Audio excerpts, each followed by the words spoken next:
Welcome to Last Week, This Week in Gaming, where we are doing a rundown of all of the crazy news happening out in the gaming sphere. And boy, oh boy, gentlemen, we got 9 on the docket, and they are nice and thick and juicy. Doozies. But we are starting off with one that is closest to my heart, and that is we finally have a release date for the Undisputed boxing game, boys.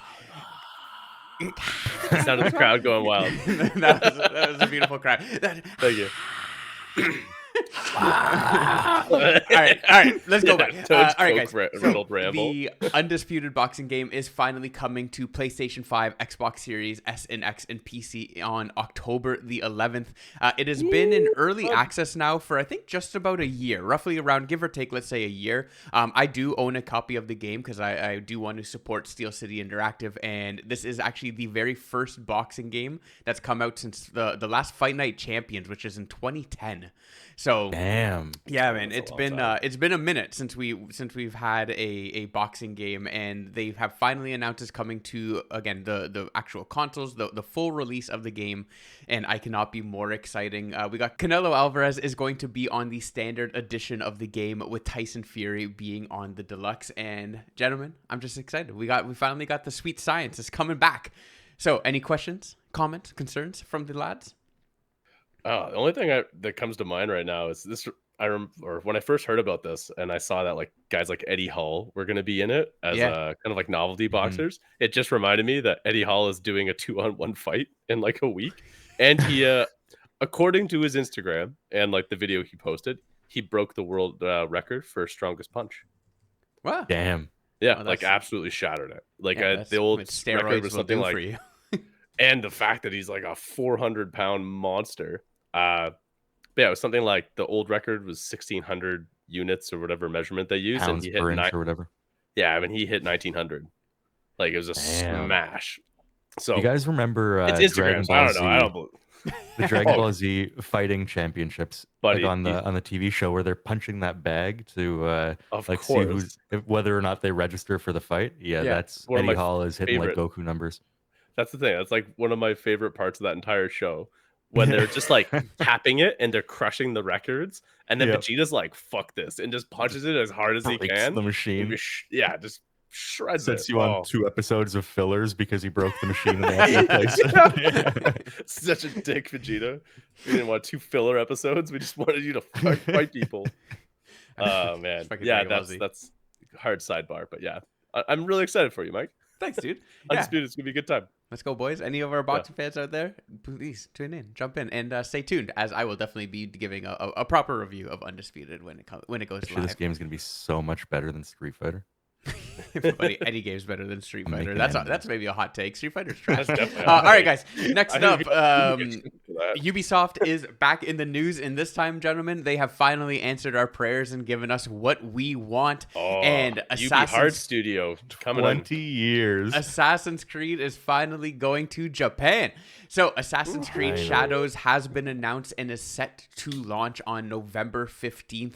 The game itself, we got 2 dual protagonists. So we have the Japanese shinobi Naoi, I believe is the pronunciation, Naoe. So I'm going to just call her Naoe and go on from there. Then we also have the historic samurai Yasuke, who's actually a black samurai, which I'm all game for, and I think it's super awesome because he comes from a historical accuracy. And again, I am not going to start talking about how historical accurate. I was going to say, yeah, that sounds accurate. No. We're there's a rundown. I'm not diving into that aspect. So far, we've only gotten the cinematic trailer, which can be viewed for anyone watching with us over on YouTube, Growing Up Gaming. We have not yet received any actual gameplay footage, but on June the 10th, Ubisoft Forward will be taking place, and I have a feeling that they are going to be spending most of that presentation going and just kind of giving us that beautiful deep dive of what this game is going to be all about. They have to. They have to. Yeah. So I'm hoping it's more like a Brotherhood or like an Odyssey versus what they've been trying to do again with Assassins and simplify it. I want the big expanse of Japan. I think this one's going to be a big expansive a big daddy, you know. I think it already showed in the trailer, like they showed them at shore with ships, so I have a feeling they're going to be bringing back all the naval side of it as flag. Well. Yeah. But no, man, what do you guys think? What do you think? I think it looks fucking dope as fuck. Oh god, this will be the first Assassins that I kill. I'll definitely platinum this. It'll be the first platinum on an assassin since Valhalla. I'm still wondering how they're gonna make a Japanese guy black. That's what I'm wondering. That's my biggest question right now. Like, I'm sure it'll be a simple thing of like, all right, he was orphaned and whatever, and they've adopted it or something. But I'm just curious to see how they spin that one. But yeah, this is definitely a UB Hard Studios release.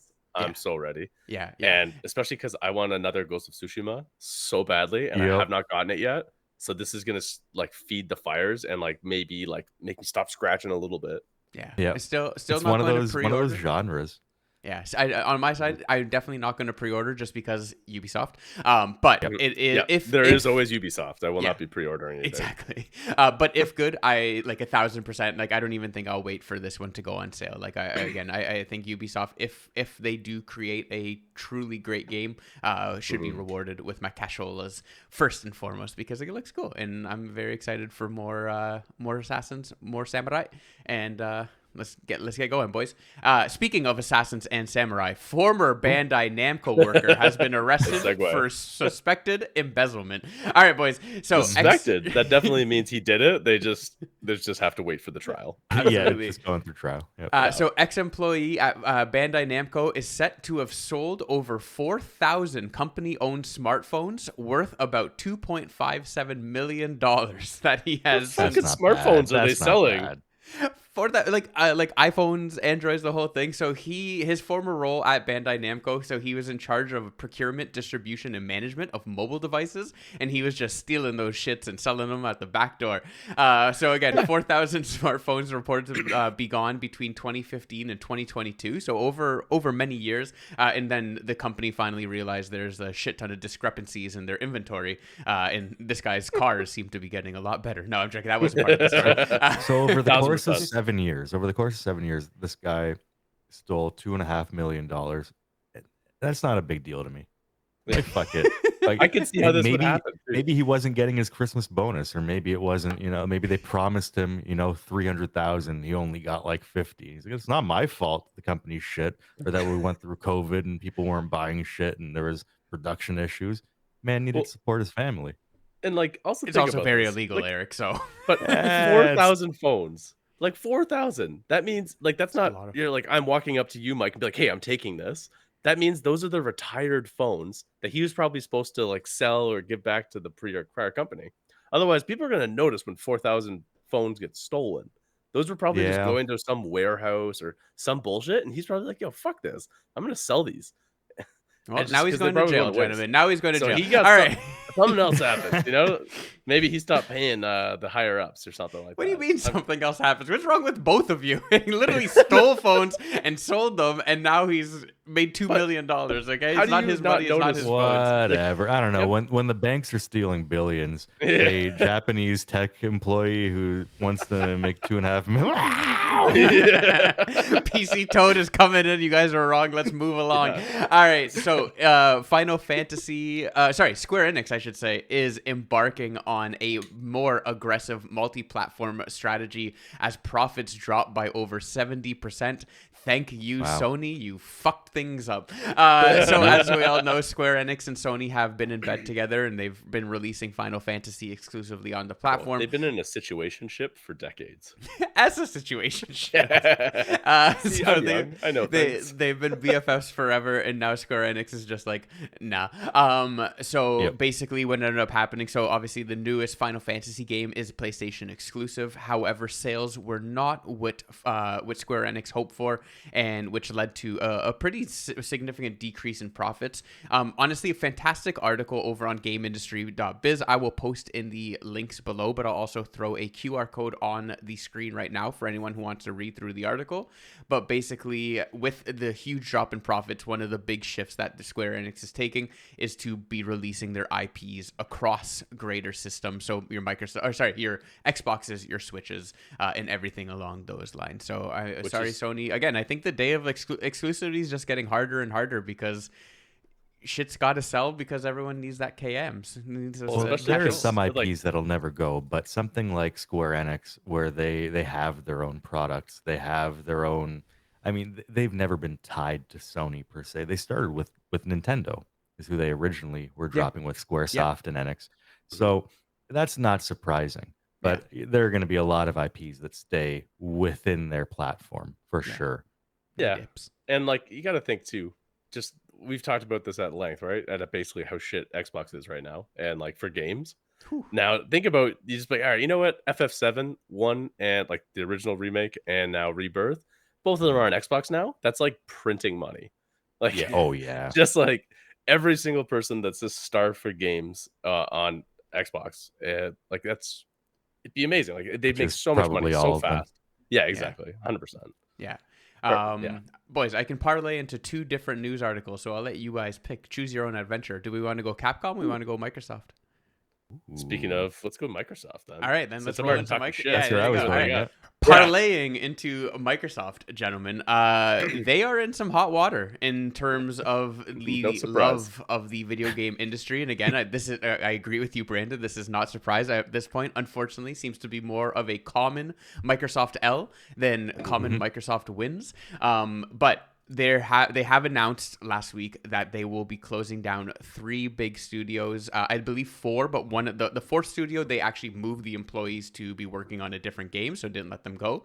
But Microsoft has decided to close Redfall developer Arcane Austin, Mighty Doom developer, which was a mobile app game, Alpha Dog Studios, and the one that hurt all of our hearts the most, boys, Hi-Fi Rush developer Tango Gameworks has also been closed down. So a few things with this. Number one, there was actually DLC in the works for Redfall that was supposed to, I believe, launch next month. So like not something that was years down the line, months down the line. Like it was basically kind of ready to come out of the oven, and Microsoft just hard axed it. No, we're not releasing it, and they ended up just giving a credit back to anyone who had purchased it. So again, it's like it's more worth their time to just say fuck it and move on.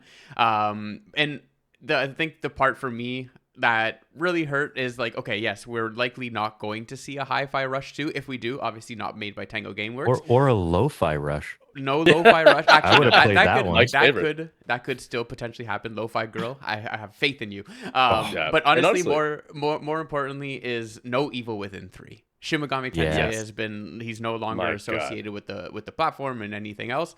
And again, I that part for me was like that realization of like this game is never gonna happen made me very sad.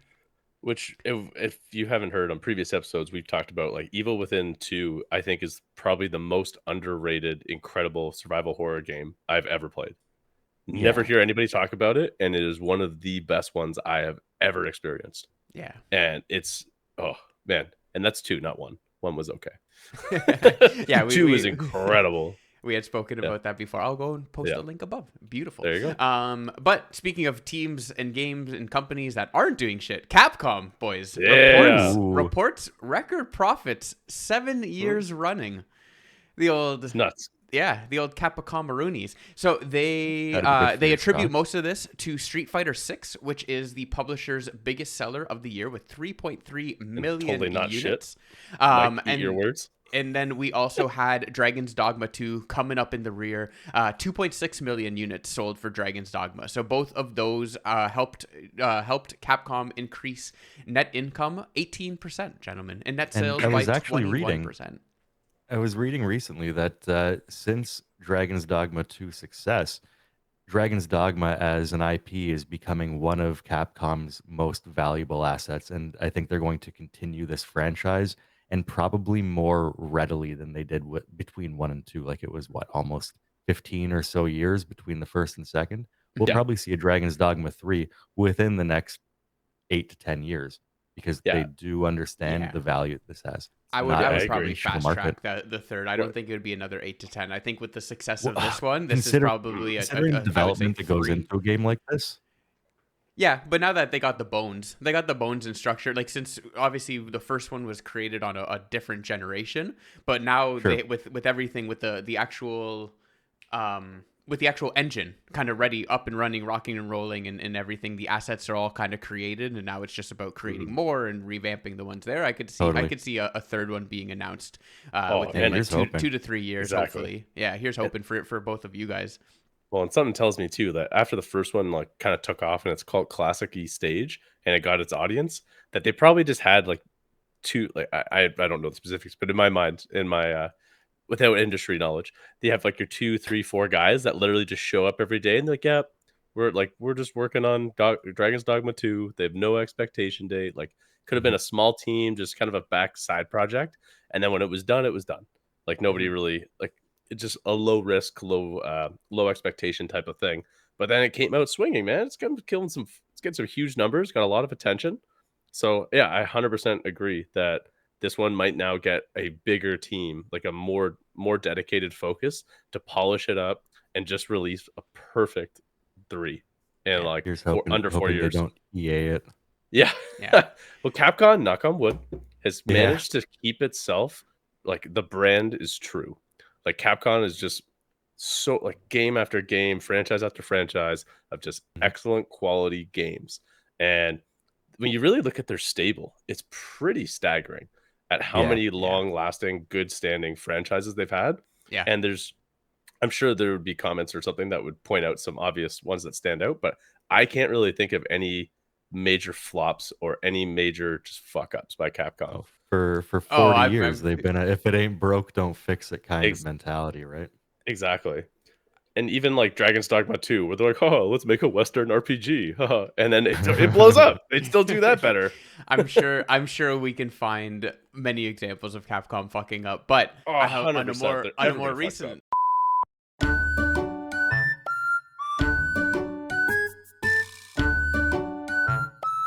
On a more recent one, gentlemen, Warner Brothers in some deep shit. Guess how much monies Warner Brothers lost from Suicide Squad? every cent they put into it. They should have just killed, like, that horse had rabies 6 years ago. They just needed to take it out, give it the old Yeller treatment, send it to the glue factory, whatever they want to do, whatever mode of murder they needed to commit.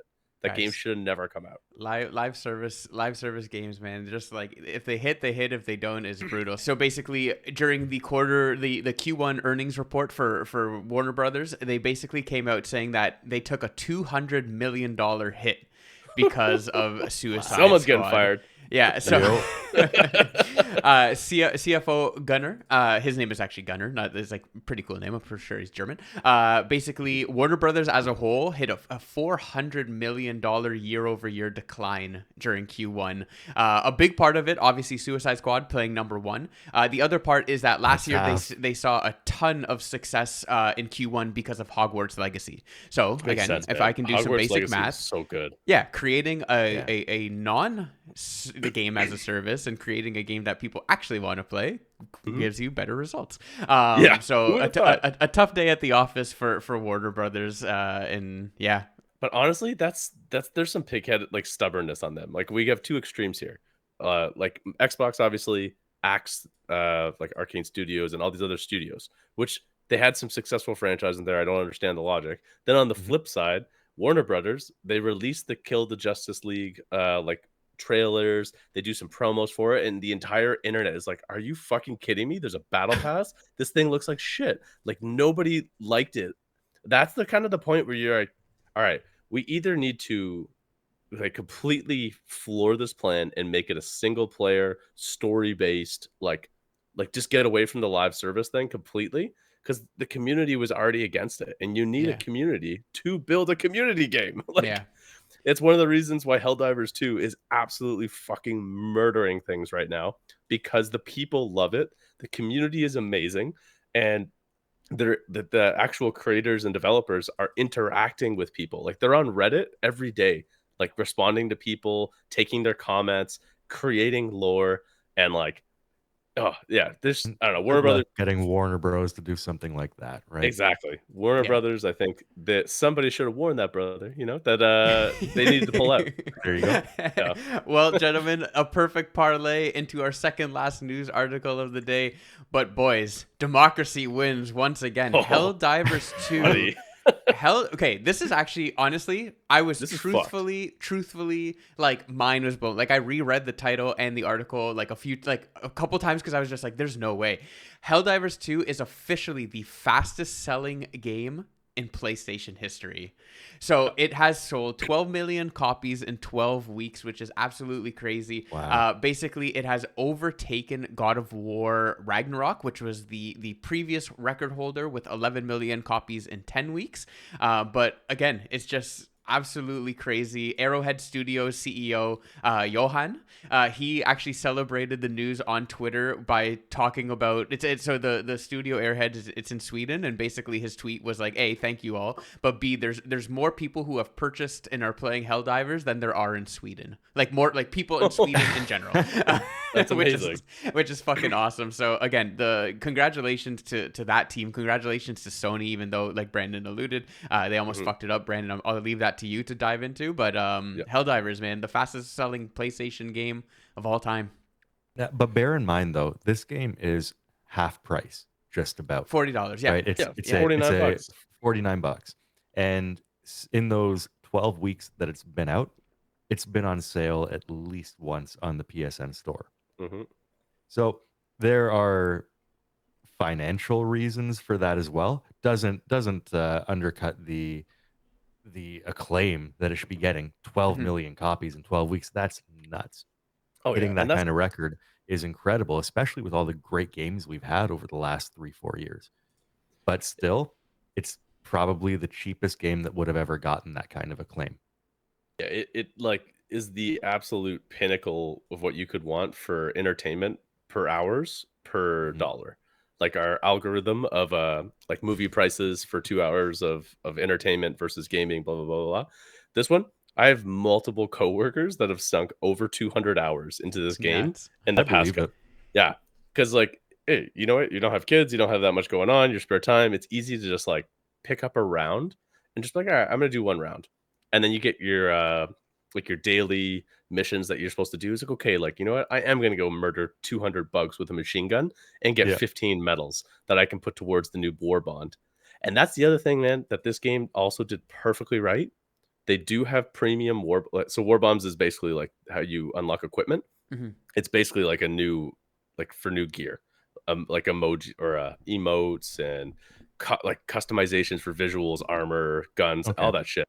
But they do have premium ones that take the premium currency that you can unlock.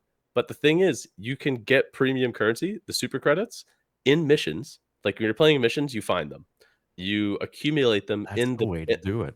Yeah, and you also in the war bond that's free for everybody just for starting. You like you can use your medals to buy war bond credits. Like it's 1,000 credits for a premium war bond. You can get 100 of them multiple times. Like you have enough super credits in the war bonds that you never have to spend a dime, and you could get access to everything. So it's not a pay to win. Like it's not like paywalled where if you don't spend real money, you can't get this. But it's also fucking $49 like we talked about. So I don't even care if I spend $10 on super credits just to buy the new war bond, because also I'm still playing the game and I'm absolutely loving what they're doing with it. And like oh man, I could go so far on Helldivers. Get off Helldivers dick, bro.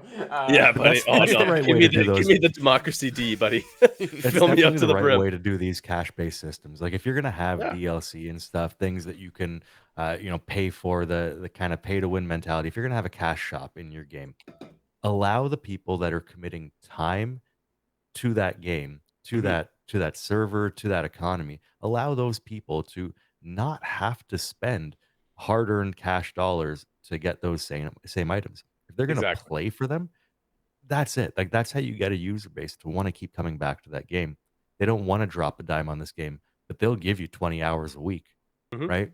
Like that's how you reward a fan base. That's how you keep people happy. That's how you keep people who don't have that expendable income coming back to your game and getting something that they worked hard for. That's a great idea, and games don't do it enough. 100%. And like they're engaging. Like there's so much social media, like there's so many memes and like reels and everything, and they're pretty aware on the trends. Like even more recently, there was a guy that joined into a game or whatever, and I forget his name, but it's all over the internet. And basically the guys in the group are like, oh fuck man, sorry, we're like this is a friends game only, so we have to kick you. Which saw it was this. nice enough that they actually said that, like, hey, we're gonna have to kick you because Yeah. we're gonna make space for our buddy. But then he just responds like blank, like his name or whatever, like Jeff friend two, Dremsky. Dremsky friend two. And then they're like, bro, don't make this so hard, and they kick him. But then like the developers see that and then they ran with it. They actually make like lore in the game about some of the stuff that happens. Like the Yeah. guy who famously just murdered his squad, they now labeled him as a enemy of democracy. And literally online in the canon now of Helldivers, this one person that just went viral for fucking over his team is now known as like a freedom hater. And like That's incredible. like he had to delete his account. There's no way he can never show his face in Helldivers again because he was a piece of shit and he fucked over his team. Crazy. Because the community in that game is just so supportive and so just like everybody's there for the game, and the game mechanics actually aid. Like you don't gain anything over your friends. Basically, 4 people in a squad, everybody gets the same rewards. Yeah. Doesn't matter Right. if you don't extract, who's holding the samples. Doesn't matter any of that. As long as somebody makes it out, everybody gets the benefits. Yeah. And I've it's noticed that such in a a good couple idea. matches I've played too. Like if somebody dies and they had like all of the samples, they were the one who knew where they were, so they'd be going after them in the map. If Yeah. they died, like, oh, I dropped the samples over by this. Like, just Exactly. so we all Everybody get goes that to get 'em. reward. Yeah. Nice. So yeah, that's a good tip for new players too to know, because I know the first time that like I died and then somebody took my samples, I'm like, you motherfucker, like you're stealing my shit. But then you quickly realize like, oh no, that it's actually what you're supposed to do. You pick it up so that the mission can prevail and you may spread democracy across the galaxy. That's it. Yeah, dude. Nice. Helldivers deep dive, like chat definitely to come. I fucking love this game. Speaking of a game we fucking love, and one that we've already spoken about twice on this podcast, Animal Well coming back for a third time in the news. All right, guys. Here we go. Once again, the indie darling that has been sweeping the nation and our hearts. Okay, so I will ask the question, but I'm going to also just answer my question because you guys are going to throw some weird, sick shit out there. But what is our favorite thing at growing up gaming? And that is one-person indie game teams. And that is Animal Well. The entire game is also made by one person, our boy Billy Basso. And There you go. I just wanted to take some time to give Billy his flowers and just seeing some of the sales numbers that are coming out of it. So Billy has not just created like the engine, but he designed the game. He did all the graphics. He did all the sound. Every part of this game was his creation. He actually used to work for a couple different studios, worked at NetherRealm actually as a software engineer. And he's actually also accredited for 4 games. So there's one called Birth, which is in 2023 for Windows. That was the only one I actually didn't know about. But Brandon, Eric, also, he did Bug Snacks. Guys, Yeah, worked on Bug buddy. Snacks. Yeah, Bugsnax is hilarious. Not a bad game. Also, No, can we take a second here? You know, Bug Snacks released in 2020. Yeah, it was a launch game. I know, but that's Was just it not? wild. Like Yeah. it's like 2020 seems so far going. Bugsnax just seems so relevant. Still warms our hearts, man. Yeah. Still warms my heart. And then he also worked on WW Immortals on the Android, so a mobile game, and then Octopad, Deadliest Catch for Windows there. So he One of kind the of did goats. all of Not that. Octopath Traveler. He did No. all of that and then decided, hey, you know what? These are not for me. Quit, took out a pretty sizable loan to spend his time making Animal Well, and it definitely seemed to have all paid off for him. So according to GameAnalytic.com, already, and I think the game's only been out for about a week, maybe 2 weeks by the time this episode's out, but it's already sold roughly around 170,000 copies with a gross revenue of $3.4 million. And that's only on Steam. So that's not PS4, like that's not PlayStation, Xbox, Switch. Also the revenue, because it's on PS Plus. So either he got a lump sum payment or he's getting money per download, whatever that looks like. So again, it's just for one true, developer, like, that's nuts. for one person, again, like just one of those life-changing things. And again, I believe it, Eric. I feel you agree with me, but all like deserves it. Like the game is phenomenal and the game is just super cool, and just to see a one-person indie team succeed like that is just something I know I needed to include on this week in gaming. That's absolutely staggering. Like, can you imagine friends and family being like, bro, you quit your job, Like you're putting your fucking house on the line, taking this loan. Like, what if it doesn't pan out? And now he's a millionaire. Like, dude, I checked out the thumbnails. This game looks kind of lame. 1000%. So, Billy, congratulations from the Guggernaut team and all the beautiful Guggernauts out there. Manager Toad says, "Great job, Billy." All right, boys. That's it. That's it for In the News. Good job. Fucking Congratulations, Nice. everyone. We are all to our beautiful Guggernauts out there. You are now caught up on everything going on in the beautiful landscape of the video game industry. And it is now time to switch things up. Actually, I guess keeping in the realm of beautiful indie games. But it is time to bring back indie love, and we are talking about 1,000 Cuts Jomaku.